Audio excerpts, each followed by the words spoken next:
Henry Morrison lived most of his life consumed by anger. As a boy, he had a terrible temper, and as a man, he became impatient with anyone he considered slow or foolish. He was brilliant at his job, always quick to point out mistakes and bark corrections in his loud, commanding voice.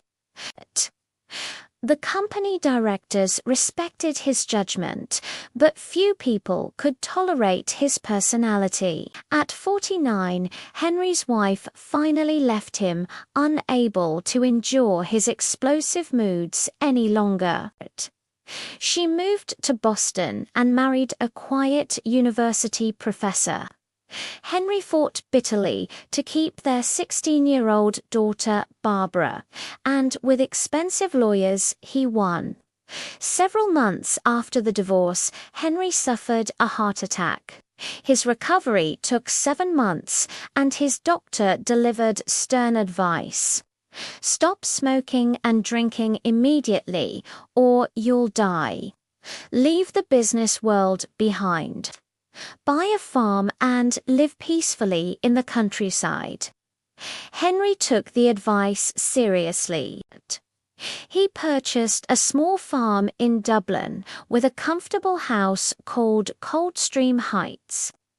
A little river called Coldstream ran along the bottom of the garden.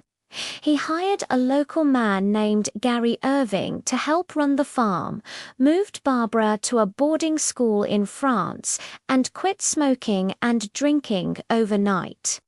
When Henry decided something, he did it completely.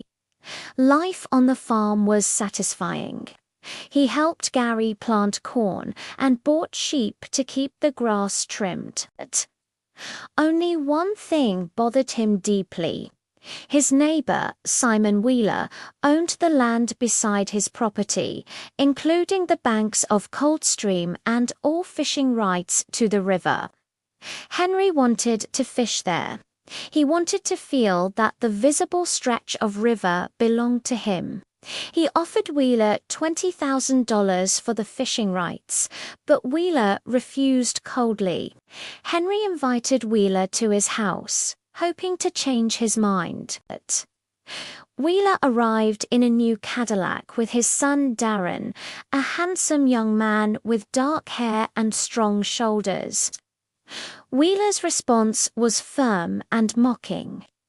The Wheelers had owned this land for nearly 400 years, and they never sold it. He had a son to pass it to, so Henry's lifetime meant nothing to him. Henry was furious, but tried to hide it. He was unaccustomed to losing.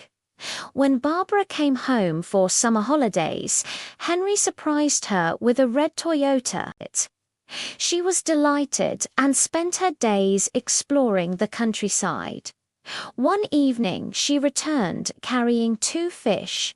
Henry was alarmed, thinking she had ignored his warning about the stream. Barbara explained that she had met Darren Wheeler at a petrol station. He had invited her fishing on his father's land, and she had accepted.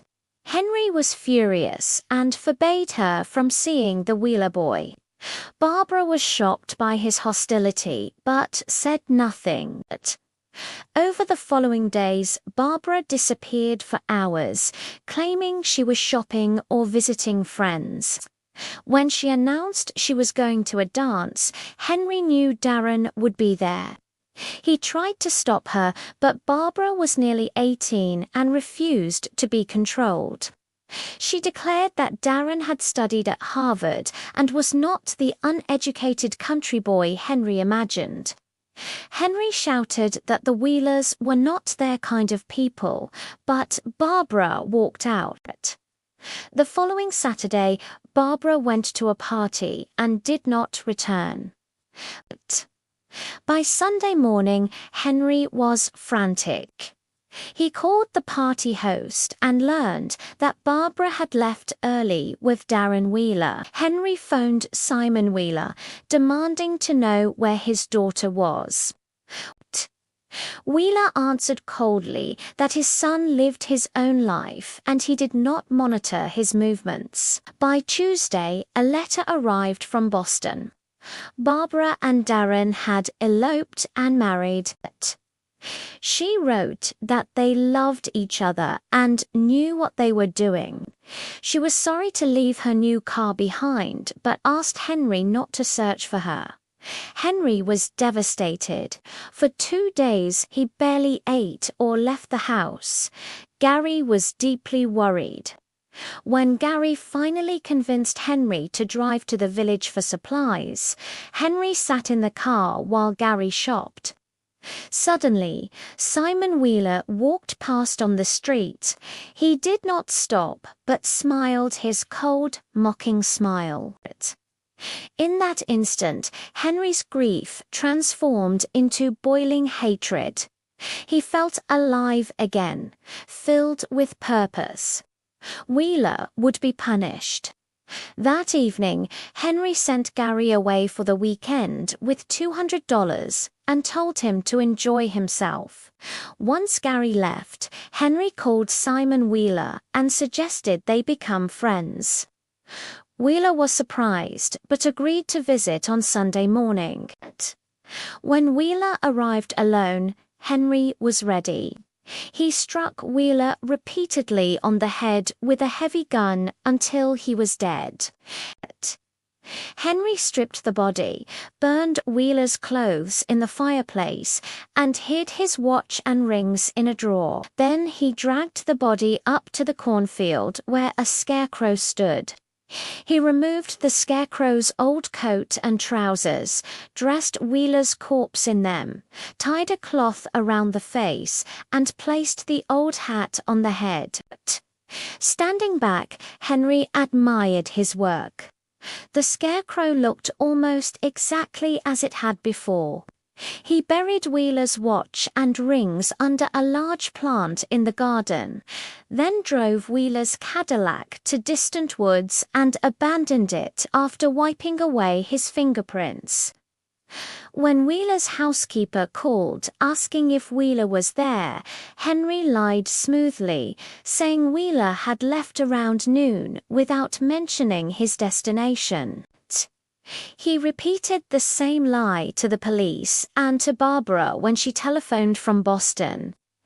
Gary returned Monday morning and had already heard the news in the village. He asked no questions. Over the next week, Henry spent hours watching the scarecrow from his upstairs window, watching Wheeler's body dry slowly in the wind. 10 days later, police returned with a detective. They searched the house and examined Henry's guns but found nothing. That evening, Barbara visited with Darren. It was hard for Henry to accept that she was married. She seemed cold and distant, which pained him deeply. One day, Gary remarked quietly that he knew what was inside the scarecrow. Henry asked what he planned to do about it. Gary answered that he would do nothing and refused money to keep quiet. Henry was confused. He was used to men who could be bought, but Gary was different. Gary was a good man. As autumn arrived and winter approached, children in the area prepared for celebrations on October 31st. That evening, Henry heard music from a party at the Wheeler house. He imagined his daughter dancing and laughing. For the first time in his life, Henry felt desperately lonely. Suddenly, he saw lights moving outside. A line of small figures carrying lanterns crossed his field, singing. Henry realized they were children. He ran outside, shouting at them to leave his property, but he fell and injured his knee. The children did not hear him over their singing. They were heading toward the scarecrow, chanting about burning it. Henry struggled to stand, but the children reached the scarecrow first. He heard their screams as their hands touched the body. Henry knew it was over. He had seen many men in business reach the end, men who had jumped from windows. Henry walked straight to his gun, put the barrel in his mouth, and pulled the trigger. Gary heard the shot from his room above the garage. He had seen the children and heard Henry shouting. He understood everything. Walking slowly toward the house to call the police, Gary decided he would say nothing about the body in the scarecrow's clothes. After all, he had been away that weekend.